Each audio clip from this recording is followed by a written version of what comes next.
नमस्कार। इस सत्र में आप सभी का स्वागत है। आज के इस सत्र में हम लोग कोर्स BES 143 गणित शिक्षण के अंतर्गत गणित पाठ्यक्रम, आवश्यकता, महत्व और स्कूली गणित में सरोकार के मुख्य क्षेत्र इस विषय में चर्चा करेंगे। चर्चा की शुरुआत हम लोग गणित पाठ्यक्रम की आवश्यकता से करते हैं। गणित पाठ्यक्रम समग्र स्कूली पाठ्यक्रम का एक महत्वपूर्ण हिस्सा है। समय समय पर विभिन्न आयोगों तथा शिक्षा नीति ने इस संदर्भ में इसके महत्व तथा आवश्यकता को रेखांकित किया है। गणित अपनी भाषा और संरचना के साथ एक स्वतंत्र अनुशासन या डिसिप्लिन है। स्वतंत्र अनुशासन होने के साथ साथ ज्ञान की अन्य शाखाओं में भी इसका बहुत अनुप्रयोग है। इस बात को हम समझने के लिए इस तरह से भी समझ सकते हैं कि गणित का विविध विज्ञान की शाखाओं में तथा सामाजिक विज्ञान और भाषा जो विषय हम विद्यालय स्तर पर पढ़ते हैं उनमें इसका काफ़ी उपयोग किया जाता है। उदाहरण के तौर पर यदि हम गणित के ज्ञान को भौतिक शास्त्र के साथ जोड़ें तो हम ये पाते हैं कि भौतिक शास्त्र की विभिन्न संकल्पनाओं को समझने के लिए हमें गणित के ज्ञान की आवश्यकता होती है। यदि हमें परावर्तन के नियमों को पढ़ाना है, बताना है, तो उसके लिए आवश्यक है कोण, अविलंब, इन सब के बारे में बच्चों को भली भांति ज्ञान होना चाहिए। ये सभी अवधारणाएं गणित से जुड़ी हुई हैं। यदि गणित का उसे संपूर्ण ज्ञान है तभी वह इन अवधारणाओं को अच्छी तरीके से समझ सकता है। तरफ हम अगर रसायन विज्ञान की भी बात करें उसमें भी बहुत सारे ऐसे उदाहरण हमें मिल जाते हैं जहां गणितीय ज्ञान की आवश्यकता होती है। उदाहरण के तौर पर यदि हम समीकरणों को संतुलन करना सिखाना है तो उसके लिए भी हमें गणित के ज्ञान की आवश्यकता होती है। इसी तरह जीव विज्ञान विषय में भी पढ़ाने के लिए बहुत सारी ऐसी संकल्पनाएं हैं जिनको स्पष्ट रूप से समझाने के लिए गणित के ज्ञान की आवश्यकता होती है। गणित का ज्ञान न केवल विज्ञान के विविध क्षेत्रों में आवश्यक है बल्कि यह सामाजिक विज्ञान, भाषा और संगीत के विषय में भी अपना महत्वपूर्ण योगदान रखता है। भाषा को समझने के लिए, उसके विविध स्वरूपों को समझने के लिए गणितीय ज्ञान नितांत आवश्यक होता है। सामाजिक विज्ञान में हम कह सकते हैं उदाहरण के तौर पर भूगोल विषय को समझने के लिए, इतिहास विषय को समझने के लिए, इन सभी विषयों को पूर्णता के साथ समझने के लिए गणित का ज्ञान नितांत आवश्यक होता है। अगर हम माध्यमिक स्तर पर बात करें तो माध्यमिक स्तर के छात्र गणित को एक अकादमिक विषय के रूप में समझने लगते हैं। उच्च प्राथमिक स्तर के अंत तक गणित शिक्षा बच्चों को सीखने के मनोविज्ञान के तर्क द्वारा निर्देशित होती है। माध्यमिक स्तर पर गणित का अधिगम अधिक तार्किक हो जाता है और विद्यार्थी गणित की संरचना को समझने लगते हैं। इसको हम इस तरह से कह सकते हैं कि गणित एक स्वतंत्र अनुशासन के रूप में माध्यमिक स्तर या उसके ऊपर के स्तरों में माना जाता है। एक स्वतंत्र अनुशासन के रूप में उसको लिया जाता है। माध्यमिक स्तर के पूर्व की अवस्था जो कि प्राथमिक अवस्था और उच्च प्राथमिक अवस्था होती है, उन अवस्थाओं में बच्चा जो भी गणित का ज्ञान प्राप्त करता है वह मूलतः उनके मनोवैज्ञानिक सिद्धांतों पर ही आधारित होते हैं। उन सिद्धांतों को ही ध्यान में रख करके गणित को पढ़ाया और समझाया जाता है। लेकिन उसके ऊपर जैसे जैसे हम आगे बढ़ते हैं माध्यमिक स्तर पर हम गणितीय संकल्पनाओं को तार्किक क्षमता, सोचने विश्लेषण करने की क्षमता, जो गणित विषय की एक प्रमुख विशेषताएं हैं, उनके आधार पर गणितीय ज्ञान को प्रदान करने लगते हैं। इसीलिए कहा जाता है कि माध्यमिक स्तर और उसके उच्च स्तर पर गणित एक स्वतंत्र अनुशासन के रूप में स्थापित है। अब हम बात करते हैं विभिन्न शिक्षा आयोग तथा समय समय पर घोषित शिक्षा नीतियों ने गणित की आवश्यकता को किस तरह से रेखांकित किया है। सर्वप्रथम अगर हम देखें शिक्षा आयोग 1964 से 66 के बीच जो बना था, उसने प्राथमिक विद्यालय से लेकर के अनुसंधान स्तर तक गणित की शिक्षा के महत्व पर बल दिया है। गणित के शिक्षण में गणित के मशीनी शिक्षण के बजाय बुनियादी सिद्धांतों की समझ पर जोर देना चाहिए। उसने इस बात पर बल दिया कि गणित को एक पूरी तरह से मशीनी ज्ञान देने पर आधारित प्रक्रिया न बनाया जाए, इसको एक ऐसा विषय के रूप में स्थापित किया जाना चाहिए जिससे कि बच्चों में बुनियादी गणित की बुनियादी जानकारी हम दे सकें। माध्यमिक विद्यालय स्तर तक सभी छात्रों को गणित अनिवार्य कर देना चाहिए। ये एक महत्वपूर्ण अनुशंसा थी जो कि शिक्षा आयोग ने की कि गणित एक ऐसा विषय के रूप में माध्यमिक विद्यालयों में पढ़ाना चाहिए कि जो अनिवार्य रूप से सभी विद्यार्थियों को उसको पढ़ना अनिवार्य कर दिया जाना चाहिए। राष्ट्रीय शिक्षा नीति NEP 1986 ने भी सभी बच्चों के लिए माध्यमिक स्तर तक गणित की अध्ययन को अनिवार्य विषय के रूप में पढ़ाने का अपना प्रस्ताव रखा।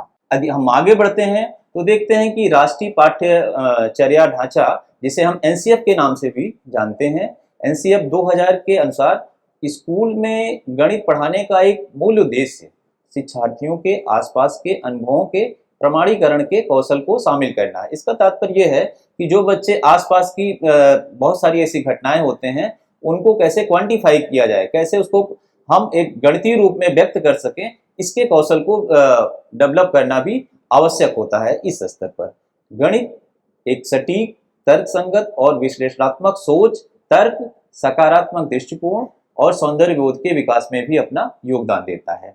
अब अगर हम बात एनसीएफ 2005 के अनुसार करें, तो उसमें गणित शिक्षा का मुख्य लक्ष्य बच्चों के गणितीकरण की क्षमता, जिसे हम दूसरे शब्दों मैथमेटाइजेशन भी कहते हैं, उसको उन्होंने विकसित करने पर बल दिया।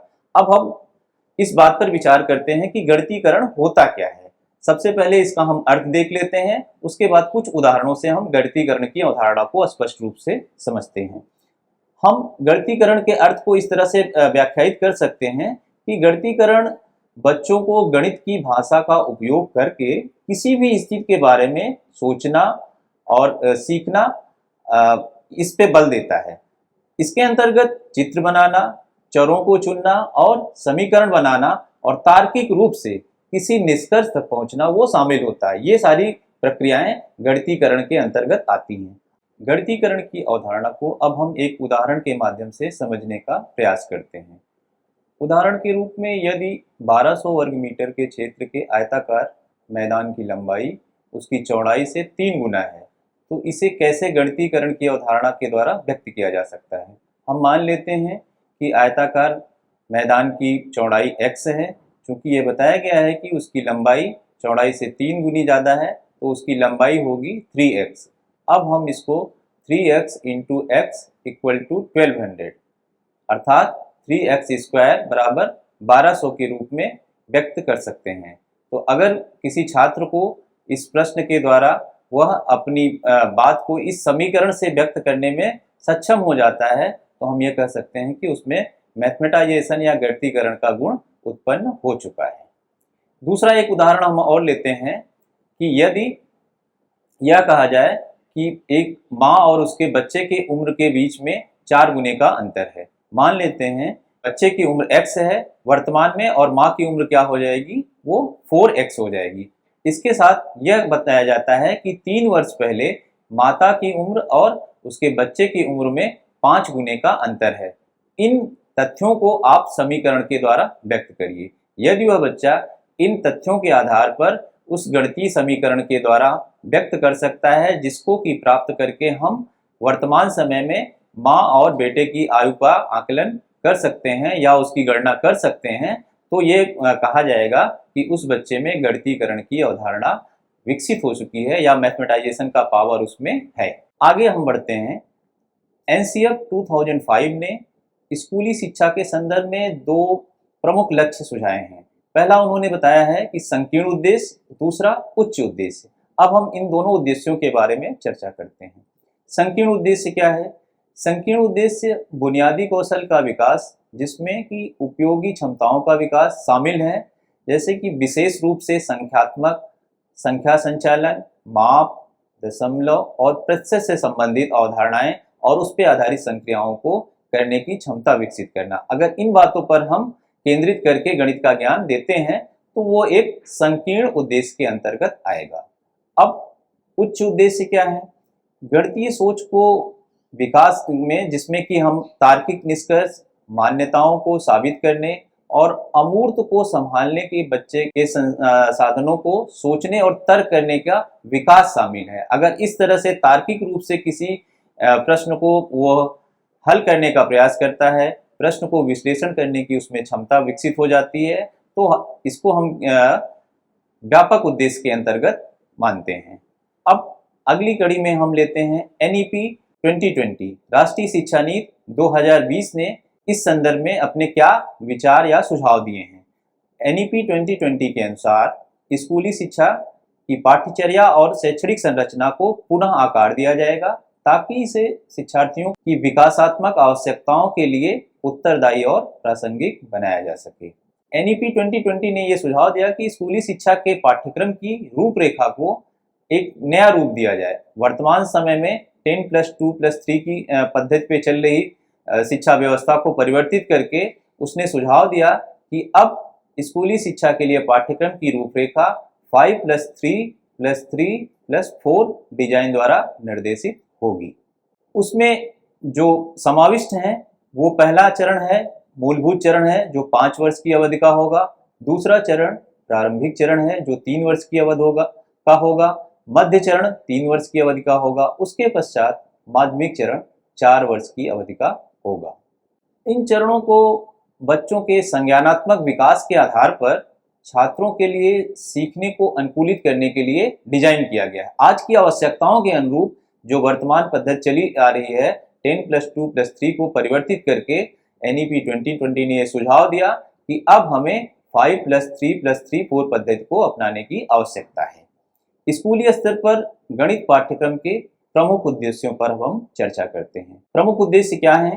तार्किक रूप से उनको सोचने, तर्क करने, विश्लेषण करने और स्पष्ट करने के लिए वांछनीय दृष्टिकोण वो विकसित कर सकें। गणित के भीतर और अन्य विषयों के ज्ञान में गणित के अनुप्रयोगों में वो दक्षता हासिल कर सकें। बुनियादी गणित की अवधारणाओं को वो समझ सकें। जो मूलभूत आवश्यकताएं हैं गणित को समझने के लिए, उन अवधारणाओं को वो स्पष्ट रूप से समझ सकें। मौलिक गणितीय कौशल की दक्षता वो प्राप्त कर सकें, अर्थात ऐसे कौशल जो गणितीय संक्रियाओं को करने के लिए आवश्यक हैं, उसमें वो दक्षता प्राप्त कर सकें। बुद्धिमान और स्वतंत्र व्याख्या करने में विश्वास वो प्राप्त कर सकें। इन संकल्पनाओं को या इन संक्रियाओं को करने के पश्चात वो स्वतंत्र रूप से उसकी व्याख्या करने में भी निपुणता प्राप्त कर सकें। विज्ञान, सामाजिक विज्ञान, मानविकी और कला में इसके अनुप्रयोग के लिए गणित की शक्ति और सुंदरता की सराहना कर सकें। अब हम गणितीय पाठ्यक्रम के महत्व के बारे में चर्चा करते हैं। गणितीय संक्रियाएं जैसे जोड़ है, घटाव है, गुणा, भाग आदि हमारे दैनिक जीवन की गतिविधियों में उपयोग किए जाते हैं। कई व्यवसायों के लिए गणित का कौशल हमारे लिए नितांत आवश्यक होता है। हम अक्सर अपने दैनिक जीवन में लाभ, हानि, प्रतिशत, कर, छूट जैसे शब्दों का उपयोग तो करते हैं। ये विभिन्न गणितीय संक्रियाओं पर आधारित हैं। इसके ज्ञान के लिए आवश्यक है कि हम इनको समझने के लिए आवश्यक है कि गणितीय ज्ञान हमारा पुष्ट होना चाहिए। कुछ निर्णय करने के लिए पर्याप्त कौशल और मात्रात्मक संबंधों की समझ की आवश्यकता होती है। समस्याओं को समझने के लिए उन्हें विशेष रूप से तैयार करने और उन्हें सटीक रूप से हल करने की क्षमता के लिए व्यवस्थित सोच की आवश्यकता होती है। कई संस्थाओं और उनके प्रबंधन की समस्या को समझने के लिए एक मात्रात्मक दृष्टिकोण आवश्यक है, जो हमें गणितीय ज्ञान से ही मिलता है। उदाहरण के लिए एक वास्तुकार, इंजीनियर और अर्थशास्त्री, इन सबको अपने व्यवसायों को कुशलतापूर्वक संचालित करने के लिए गणित का ज्ञान बहुत ही आवश्यक होता है। गणित ने मनुष्य को प्रकृति के रहस्यों को खोजने, अंधविश्वास और अज्ञानता को दूर करने में अपनी महत्वपूर्ण भूमिका निभाई है। गणित ने दुनिया के उन देशों को एक साथ लाने में मदद की है जो भौगोलिक रूप से बहुत दूर और अलग थलग हैं। वैज्ञानिक ज्ञान प्राप्त करने और प्रौद्योगिकी के उपयोग में भी अपनी महत्वपूर्ण भूमिका निभाता है, जो एक राष्ट्र को प्रगति और समृद्धि के साथ जुड़ा हुआ है। गणित हमें किसी समस्या का विश्लेषण करने और उसको सही ढंग से हल करने की क्षमता विकसित करने में मदद करता है। गणित का ज्ञान हमारे काम की आदत, जिसे हम वर्किंग हैबिट्स भी कहते हैं, वर्क हैबिट्स को व्यवस्थित करने में भी हमारी सहायता करता है। गणित सटीक और अनुकूल गति के साथ आवश्यक गणना करने की क्षमता विकसित करता है। गणित संख्यात्मक डेटा को व्यवस्थित रूप से व्यवस्थित करने और ग्राफिक या सारणीबद्ध रूप में जानकारी की व्याख्या करने की क्षमता विकसित करता है। इसको हम एक उदाहरण से समझ सकते हैं। मान लीजिए कि एक क्लास में 50 बच्चे हैं और उसमें एक गणित का टेस्ट लिया गया, तो हर बच्चे का अपना अलग अलग स्कोर आया। उस स्कोर को हम चार्ट के माध्यम से चार्ट का प्रयोग करके उसको व्यक्त कर सकते हैं। उदाहरण के लिए हम पाई चार्ट को लेकर सकते हैं कि कितने बच्चों का प्रदर्शन एक अमुक स्तर से अमुक स्तर तक रहा, कितने का अमुक स्तर से अमुक स्तर तक रहा, वो सब हम पाई चार्ट के द्वारा भी व्यक्त कर सकते हैं। गणित भरोसेमंद अनुमान लगाने में भी हमारी मदद करता है। गणितीय संकल्पनाओं या संक्रियाओं को करने के पश्चात हम एक निश्चित अनुमान भी व्यक्त करने में सक्षम होते हैं। ऐसा माना जाता है कि गणित के अध्ययन से हमारी मानसिक शक्ति और तर्क करने की क्षमता में अपेक्षित सुधार होता है। प्राचीन काल से ही गणित को इसके उपयोगितावादी और अनुशासनात्मक मूल्यों के कारण एक महत्वपूर्ण स्थान दिया गया है। गणित के ज्ञान को किसी देश की सभ्यता और संस्कृति के रूप में भी दर्शाया जाता है। गणित संस्कृतियों के संरक्षण, संवर्धन और संचरण में भी मदद करता है। किसी देश की सभ्यता और संस्कृति उसके पास मौजूद गणित के ज्ञान से परिलक्षित होती है। इसको एक छोटे से उदाहरण से हम समझ सकते हैं कि भारतीय सभ्यता संस्कृति को प्रदर्शित करने वाले बहुत से ऐसे स्थापत्य कला के नमूने हैं। हम उदाहरण के तौर पर जयपुर में स्थापित हवा महल या वेधशाला को ले लेते हैं, जिनकी स्थापना निर्माण में गणितीय ज्ञान का पर्याप्त उपयोग किया गया है। जो उस समय की गणितीय ज्ञान का उपयोग करके बनाए गए हैं, हमारी सभ्यता, संस्कृति और साथ ही साथ हमारे गणितीय ज्ञान की पराकाष्ठा को भी व्यक्त करते हैं कि उस समय इन गणितीय ज्ञान में कितनी निपुणता हमारे लोगों को थी कि जिसके आधार पर उन्होंने ऐसी कृतियों को बनाया कि जो हमारी सभ्यता और संस्कृति को स्पष्ट रूप से व्यक्त करते हैं। ड्राइंग है, पेंटिंग है, कविता या मूर्ति कला जैसे विभिन्न सांस्कृतिक कलाएं या ऐसी हैं जिसमें गणित का ज्ञान उपयोगी होता है। अब हम अपनी चर्चा को आगे बढ़ाते हैं और इसमें स्कूली गणित में सरोकार के मुख्य क्षेत्र कौन कौन से हैं उस पर चर्चा करते हैं। यदि हम स्कूली गणित के मुख्य मुद्दों पर चर्चा करें तो मुख्य रूप से हम ये पाते हैं कि 3 ऐसे प्रमुख मुद्दे हैं जिस पे हमें विचार करने की आवश्यकता है। पहली बात तो ये है कि विद्यालयी स्तर पर गणित को एक कठिन विषय के रूप में माना जाता है। दूसरा यह मुद्दा है कि गणित एक नीरस विषय के रूप में है। और तीसरा यह है कि बहुत से छात्रों में आज भी गणित को लेकर के एक भय का वातावरण होता है, अर्थात वो गणित में उनको ये भय रहता है कि इस विषय में हम उतना अच्छा प्रदर्शन नहीं कर पाएंगे। इस स्तर पर चुनौती जो है वो गणित सीखने को एक मनोरंजक प्रक्रिया में बनाने की है। अगर हम इन तीनों मुद्दों को कैसे सुलझाया जा सकता है या क्या सुझाव दिए जा सकते हैं उस पर विचार करें तो हम ये पाते हैं कि गणित एक कठिन विषय के रूप में सामान्य रूप से माना जाता है। तो इसके लिए एक सुझाव ये हो सकता है कि गणित को जो सीखने और सिखाने की प्रक्रिया है उसमें बदलाव किया जाए। बदलाव ये हो सकता है कि जो हमारी क्लासरूम टीचिंग है, कक्षा में जब पढ़ाया जाता है गणित को, उसमें अपेक्षित बदलाव करने की आवश्यकता है। यदि गणित को उनके पूर्व ज्ञान से जोड़ करके नवीन ज्ञान को प्रदान किया जाए तो जो बच्चे गणित को एक कठिन विषय के रूप में मानते हैं उसमें भी वो रुचि लेने लगेंगे। उदाहरण के लिए यदि किसी बच्चे को साधारण ब्याज की अवधारणा को हमें पढ़ाना है तो उसके पहले हमें ये देखना होगा कि वो प्रतिशत से संबंधित प्रश्नों को हल करने में कितना सक्षम है। तो अगर हम किसी कक्षा में साधारण ब्याज पढ़ाने जा रहे हैं तो हमें ये देखना होगा कि क्या वो प्रतिशत से संबंधित प्रश्नों को समझ पाता है, उनको हल करने की योग्यता उसमें है या नहीं। दूसरा उदाहरण इसी से जुड़ा हुआ हम ले सकते हैं कि यदि हमें चक्रवृद्धि ब्याज पढ़ाना है तो उस संदर्भ में हमें ये देखना होगा कि बच्चे को क्या साधारण ब्याज से संबंधित प्रश्नों को हल करने में निपुणता है या नहीं है।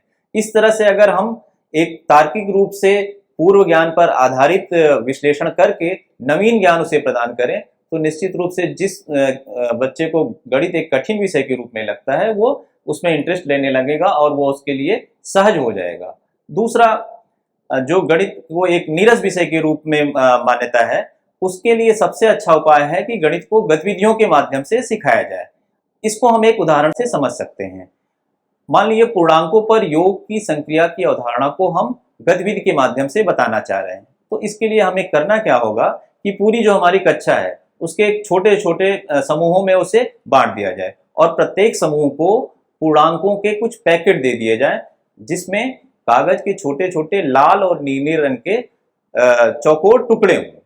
अब इसमें लाल रंग का टुकड़ा जो है वो +1 का प्रतिनिधित्व करता है और नीले रंग का जो हमारा ब्लॉक है, जो टुकड़ा है, वो -1 का प्रतिनिधित्व करता है।